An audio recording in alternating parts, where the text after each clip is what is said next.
Media জগতের এই সূক্ষ্ম সূক্ষ্ম বিষয়গুলি খুব পরিষ্কার থাকতে হবে, তা নাহলে কিন্তু এই খেলাতে যে কোনো সময় কিন্তু আমরা ধরাশায়ী হতে যেতে পারি। আবার আমি অতিরিক্ত ডাটা ম্যানিপুলেট করতে গিয়ে দেখা যায় যে নানান রকম কিন্তু সমস্যা হয়ে যেতে পারে। ফলে যেমন আমি একটা উদাহরণ দিয়ে বুঝাচ্ছি আপনাদেরকে, নিশ্চয়ই আপনারা জানেন, তারপরে আমি কথার সুবিধার্থে আবার তুলছি। আমাদের দেশে আদমশুমারি থেকে দেখেন জনসংখ্যা একটা বিরাট ব্যবধান ধরা পড়লো, মনে আছে কি আপনাদের? কেন করেছে জানি না, এটা কি অযোগ্যতা, অদক্ষতা, নাকি পার ক্যাপিটাল ইনকামকে বেশি দেখানোর জন্য করা হলো, আমি ওই বিতর্কে গেলাম না। কিন্তু একটা জাতি এখনকার এই আধুনিক যুগে তার আদমশুমারির কাজটা এত ডিজিটাল ইকুইপমেন্টস থাকার পরেও, হাজার হাজার কোটি টাকা খরচ করার পরেও পারে না। আপনি চিন্তা করেন কতটা অদক্ষ।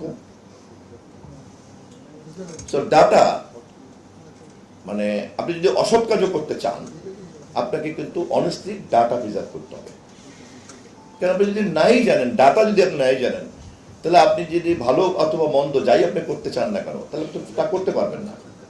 So to understand the objectivity, সেখানে কিন্তু রাইট ডাটা আপনার ব্যাংকিং করাটা কিন্তু, ডাটা ব্যাংকিং করাটা কিন্তু খুব ইম্পর্টেন্ট একটা ব্যাপার।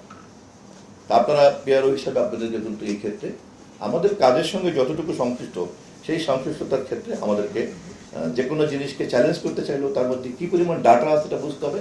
আমি যদি যে কোনো জিনিসকে পারসেপশন ব্যাটেলের মধ্যে ডিজিটাল প্ল্যাটফর্মে আমি যদি ছড়াতে চাই বা প্রচার করতে চাই, তাহলে সেখানে আমার জানতে হবে যে এটা কি ডেটাবেস কিনা, ডেটা সাপোর্টেড কিনা, এবং এটার উপরই ভর করি আমি যদি তখন স্ট্যাটিস্টিক্সটা দাঁড় করি।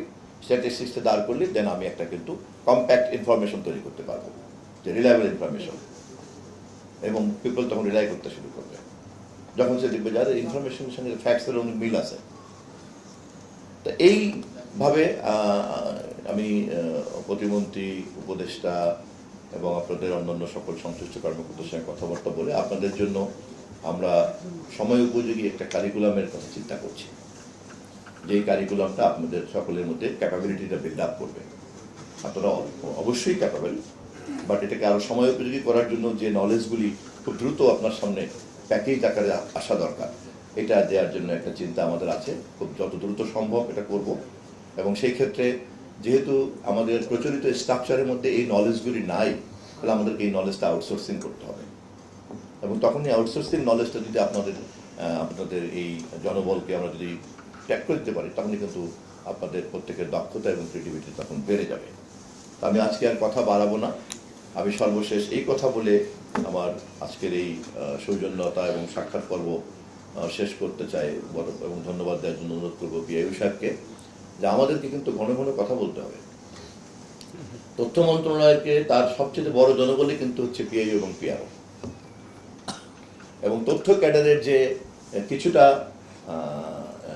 বলবো আমি, কিছুটা যে কি বলে লেস ব্রাইট হয়ে পড়েছে, আমি অফ দি রেকর্ড কথাটা বলছি, এটা কি কেউ রেকর্ড করবেন না, আমি মনে হয় আমার সঙ্গে আপনারা অনেকে একমত করবেন। এটা কিন্তু চট করে ব্রাইট হয়ে যেতে পারে, এবং মডার্ন ইকোসিস্টেমে ইনফরমেশনের যে ইনএভিটেবিলিটি, ইনফরমেশন ক্যাডার হিসেবে যখন আপনার ক্যাপাবিলিটিকে আপনি প্রুভ করে ফেলতে পারবেন, তখন ইনফরমেশনের ইনঅ্যাভেলেবিলিটির কারণে, ওইটার অনিবার্যতার কারণেই কিন্তু আপনার পেশার অনিবার্যতাও কিন্তু তখন সরকারের কাছে অনুভূত হবে। তখন কিন্তু এই আলোচনার দরকার পড়বে না, অমুক ক্যাডার এটা করছে কেন, তমুক ক্যাডার নাই কেন, আমার এটা নাই কেন, তমুক। তখন পর্যন্ত দেখা যাবে যে কার্ডে যাই হোক না কেন, যেহেতু ইনফরমেশন জগতে আমাকে ভাসতেই হবে, ফলে ইনফরমেশন ক্যাডারের এই দক্ষ জনকর্মীরা সবাই তখন ঝাঁপিয়ে পড়বে তার সেবা নেওয়ার জন্য। আপনাদের কাজের জন্য নিঃশ্বাস ফেলতে পারবেন না। আপনাদের মধ্যে কি পরিমাণ সম্ভাবনা আছে, তথ্য মন্ত্রণালয়ের কি পরিমাণ প্রয়োজনীয়তা আছে আধুনিক যুগে, তথ্য যে কত বড় ক্ষমতাবান এবং কত বড় শক্তির উপাদান, এটা যদি তথ্য মন্ত্রণালয় এবং তথ্য কর্মকর্তা, জনসংযোগ কর্মকর্তা এবং জেলা তথ্য কর্মকর্তারা না বুঝতে পারে, তাহলে তার মানুষকে দোষ দিয়ে লাভ নাই।